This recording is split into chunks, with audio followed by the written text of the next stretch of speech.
Joining us right now is the Congress Party's Member of Parliament and the former Union Minister, Mr. Manish Tiwari, with us. The manner in which yesterday Pakistan has launched missiles and drones. We have neutralized those drones, but this kind of action, this kind of behavior which Pakistan is showing right now, what's your take on it? Well, first of all, I would like to compliment the Indian Air Force and the integrated anti-missile system that they have put in place. It was due to the efforts of the Indian Air Force and the integrated anti-missile defense system that the massive escalation by Pakistan all along the northwestern theatre was very effectively neutralized. It is very obvious that Pakistan does not want to learn any lessons and wants to brazen it out. The original escalation was the Pahalgam attack. What India did was absolutely consistent with public international law.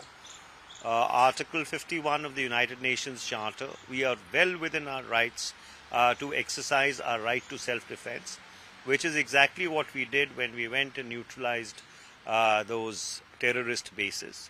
And therefore, this belligerence which Pakistan has been demonstrating since the night of the intervening night of the 6th and 7th of May 2025, this belligerence obviously will have to be repaid in the same measure. And so we are in this situation, but then at times when the sovereignty of the country, when our territorial integrity, when our citizens are being attacked and innocents are being mowed down, nations have to take tough decisions. Sir, as you have also mentioned about United States, as it has spoken to both the countries and asking for de-escalation, but J.D. Vance has made it clear that we are not going to get involved into this war-like situation between both the countries. What's your reaction? Well, our stance has been clear since 1971.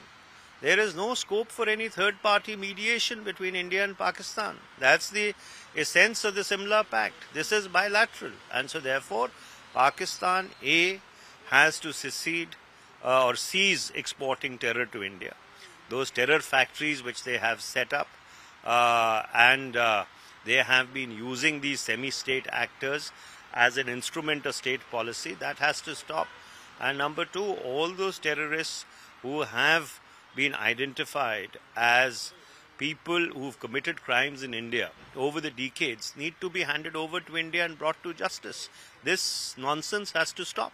One last question I would like to ask, sir. A statement has been issued by a Pakistan government and they are asking the international partners to help them to give loans as they have been hit economically very badly. What the international community needs to understand, and there will be a meeting of the International Monetary Fund in Washington DC today, that the money that they give to Pakistan does not go to the people of Pakistan. It goes to these terror factories, and the money is misappropriated, misutilized in order to spawn these terror networks. And the classical example of that is that for 20 long years, Pakistan kept sucking aid from the United States of America and sheltering Osama bin Laden. So if the West still hasn't learnt its lessons and wants to keep on giving money to Pakistan, which essentially goes towards the promotion of terror, then they need to very deeply introspect as to are they, or the money which they are giving, if it is going to fund terror organizations and terrorist activities, does this not reflect upon them too? Thank you so much, sir. So that was Mr. Manish Tiwari, who is the former Union Minister, speaking in Times Now. With video journalist Vivek, this is Nyan Kasik for Times Group.